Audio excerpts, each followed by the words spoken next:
Hey, what's up mga idol, no? Magandang hapon sa inyong lahat mga idol, especially sa mga followers na ko dyan na sa Manila, no? So, Tagalog tayo mga idol kasi marami tayong mga followers natin dyan na nag-request na Tagalogin natin minsan yung video natin, okay?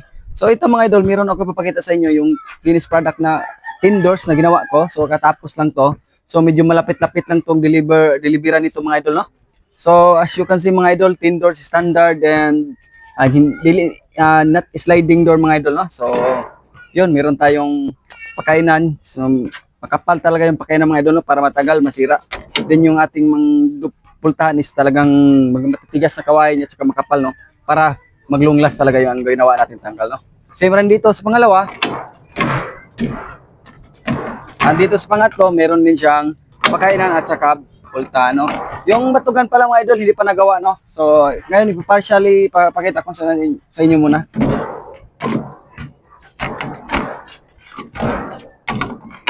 Kasama na rin ito mga idol, no? So, dapat natin i-check kung okay ba yung pintuan, hindi ba masikip para pagtanggal ng may-ari is talagang smooth lang, no? At saka yung pakainan dapat sakto lang, no?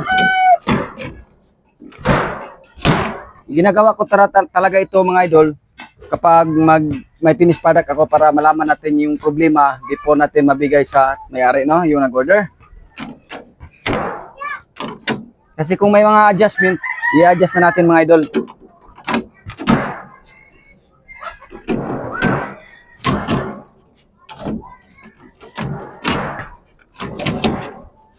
At dito tayo mga idol sa brace, no?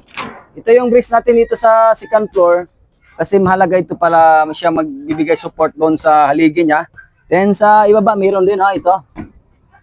Then yung ito mga idol is galing sa itaas pupunta doon sa baba, no? Is nakadugtong to dito. Yung gamit ito yung nagbibigay support to siya at sa tibay sa tanggal.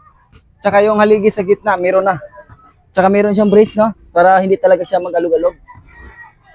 Then ito mga idol, fascia board. So yung fascia board is malaking tulong ito sa atin, especially dito. So hindi natin malalaman yung panahon, baka mahawakan natin yung bubong. So dapat meron talaga yung fascia board, no? Sa gilid, sa side meron din, at saka sa likod, no? Yung side natin mga idol, sakto lang talaga, oh. No? So sa mga iba dyan na nagko-comment na hindi daw sakto yung side natin, is masyadong malaki yung spacing. Sakto lang ito mga idol, tinistingan na namin yan eh.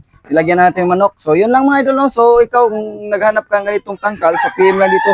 Siko TV sa pag-uusapan natin. Mo-deliver ta sa whole Visayas, no? So, yan lang mga idol. Sa nagtatanong kung magkano to, 7,000 mga idol.